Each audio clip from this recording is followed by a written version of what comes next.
es esa comparecencia de Paco Salazar hoy en la comisión del Senado, en la comisión Koldo, que no tiene nada que ver con Paco Salazar, pero bueno, es la estrategia del Partido Popular de a 48 horas o menos de 48 horas de que termine la campaña electoral, citarle, y es de suponer, lo veremos en las próximas horas, porque creo que empieza a las 10 la comparecencia de Salazar, pero veremos cómo se le pregunta precisamente por esa fotografía a la que hacía referencia, porque le hemos preguntado a la que hacía referencia a Pilar Alegría, pero es que resulta que horas antes de esta comparecencia de Paco Salazar se ha cruzado una información que publica en portada El País, que cuenta que el Partido Popular de Madrid, el Partido Popular de Isabel Díaz Ayuso, presionó a una concejala de Móstoles para evitar que hiciera públicas sus acusaciones de acoso sexual y acoso laboral, contra el alcalde de ese municipio, alcalde del Partido Popular, de nombre Manuel Bautista. De hecho, esta edil acudió al Comité de Derechos y Garantías del Partido Popular, pero desde este órgano, en Génova,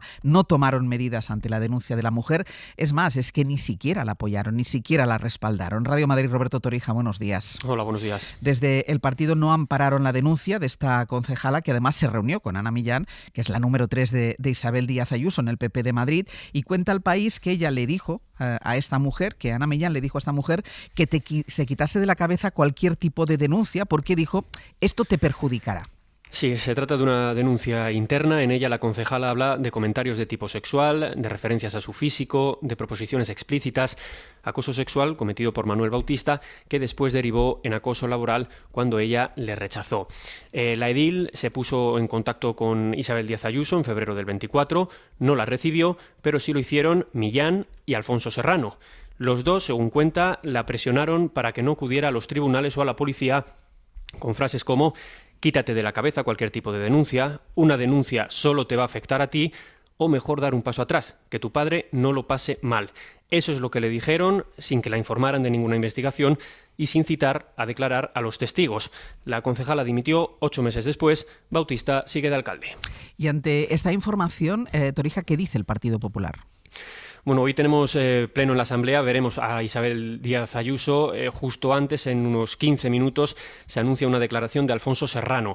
De momento, lo que tenemos es lo que dice el PP de Móstoles, habla de presunción de inocencia, dice que hubo un proceso que fue tramitado y archivado y que no se presentaron pruebas. Subraya también que no hubo denuncia en los tribunales. Esto después de haberla presionado para que no presentara una denuncia ni ante la policía ni ante los tribunales. Eso es lo que dice hasta ahora, Ángels, el Partido Popular de Móstoles. Torija, gracias. Hasta luego. Les decíamos que es una información que se cruza con la imagen que veremos en pocos minutos, que es esa comparecencia de Paco Salazar en la comisión Koldo, que no tiene, insisto, mucho que ver con lo que se supone que está investigando esta comisión en torno a Koldo y en torno a Ábalos. Ana Fernández Vila, buenos días. ¿Qué tal, Ángels? Buenos días. En el Partido Socialista asumen que este reencuentro va a ser un trago difícil y que van a intentar distanciarse todo lo posible de Paco Salazar y de lo que representa, pero la imagen se va a ver. Sí, es la primera aparición pública de Salazar desde que salieran a la luz las acusaciones de acoso contra él que le costaron la expulsión del PSOE, y nadie niega en el partido el trance que supone y el daño que les puede causar en plena campaña aragonesa. La comparecencia arranca a las 10 aquí en el Senado, en esa comisión Koldo. El PP justifica su citación por ser el quinto miembro del Peugeot, dicen, por su papel junto a Ábalos, Cerdán y Koldo en la campaña de Sánchez para volver a liderar el PSOE en 2017, que los populares obviamente van a tratar de relacionar todo el rato con las acusaciones de acoso sexual contra Salazar y con Pilar Alegría por el encuentro que mantuvo con él en plena investigación interna de las acusaciones por acoso sexual. El PP acusa a Moncloa, a Ferraz y a la candidata en Aragón de encubrir esos comportamientos para evitar que contara lo que saben de Sánchez, dice, y ahí se agarran también al hecho de que la investigación interna se dilatara durante casi 6 meses. El PSOE denuncia que lo de hoy es un circo, otro más de los circos del PP, dicen, pero no esconden su preocupación. Van a tratar de distanciarse lo máximo posible y por eso han decidido que sea una mujer la que intervenga, según informan a las fuentes socialistas, que se encargará, dicen, de reafirmar su compromiso feminista, incluso de reprocharle a Salazar los comportamientos denunciados por las víctimas, a los que el órgano antiacoso acabó dando credibilidad, aunque después de 5 meses después de que se iniciase la investigación 5 meses antes. Seguramente el PSOE aproveche también para reprocharle al PP el caso que publica hoy El País, al que os acabáis de referir. La comparecencia, como decías, arranca a las 10, todavía no ha llegado Salazar. Él estaba obligado a venir, a no ser que justificara la imposibilidad de acudir por algún motivo de peso, pero es algo que no ha hecho, así que está obligado a venir, pero no está obligado a responder. Así que veremos cómo afronta esta comparecencia. Iremos informando sobre eso, Ana, conectaremos contigo. Gracias. A vosotros. Le da un poco de respiro al Partido Socialista la información que publica hoy el Partido Popular, porque es el presunto encubrimiento por parte de la cúpula del PP también de un caso de abuso, en este caso del alcalde de Móstoles, que sigue presidiendo, que sigue estando al frente de la alcaldía. El otro día escuchábamos aquí, Aymar entrevistaba a Miguel Tellado, que criticaba la utilización política de las comisiones de investigación por el hecho de que la comisión de investigación de la Dana en el Congreso hubiera citado a Alberto Núñez Feijóo. Bueno, pues no sé no sé qué interpretación hará hoy Tellado de la presencia de Paco Salazar, alguien que no tiene nada que ver con el caso Koldo, en la comisión Koldo. Gonzalo. Pues lo que yo no querría que pasase hoy a raíz de esta comisión es que se convirtiese en una especie de lucha por a ver quién tiene más acosadores, o cuál de ellos es más grave, ¿no? Son casos distintos y los dos deben combatirse, y los demás además son sintomáticos de un defecto de nuestras organizaciones y de nuestra sociedad y de nuestras percepciones. Esta mañana escuchaba, no sé muy bien qué fuerza política, ha hecho una comparación que es verdad que es tentadora con el caso histórico de Nevenka Fernández, ¿no? ¿Por qué? Porque bueno, también es un ayuntamiento, era un ayuntamiento del Partido Popular, en aquel caso en Ponferrada, también era una joven concejala y también sufrió una negación de su testimonio. Pero me parece interesante esa revisión histórica para entender por qué es grave lo que pasa ahora. En aquel momento había una injusticia testimonial, no se la creía por el hecho de ser mujer y además de ser joven, pero además había otro tipo de injusticia que era que básicamente el concepto de acoso sexual no existía.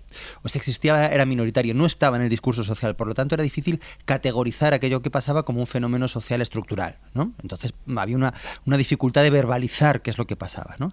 Esto no pasa ahora. Ahora el concepto de acoso sexual está en el discurso social, está en nuestras percepciones, está en las legislaciones, está en las normativas de partidos políticos, de oficinas y de sus mecanismos de control.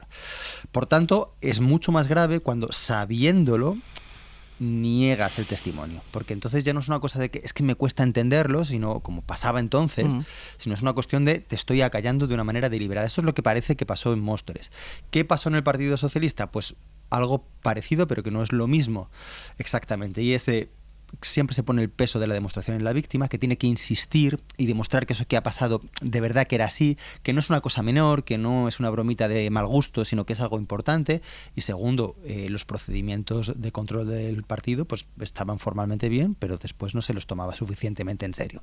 Entonces, todos esos polos hay que tenerlos en cuenta. Hay que tener en cuenta al que, como el Partido Popular de Madrid, niega el testimonio a sabiendas, condenando a una mujer que ha sufrido esa cuestión pues a la revictimización, y hay que tener en cuenta cuando los procedimientos formales de cara a la galería están bien, pero luego en general no son operativos. Mariola. Comparto con Gonzalo que es verdad que las estructuras, los marcos jurídicos que tenemos hoy para avanzar y para luchar contra el acoso sexual y laboral son mucho mejores, más protectores que hace unos años. Y sin embargo, cuando conocemos los casos, el de Salazar y ahora el de Móstoles, que son los que estamos comentando, vemos que hay respuestas casi automáticas en términos de marcos mentales de siempre, ¿no? Las mujeres tienen que aguantar, tienen que callar, tienen que soportar espacios no seguros en el ámbito del trabajo, incluso tienen que asumir los costes de una presunta denuncia que en ocasiones es silenciada y en otras ocasiones directamente imposibilitada.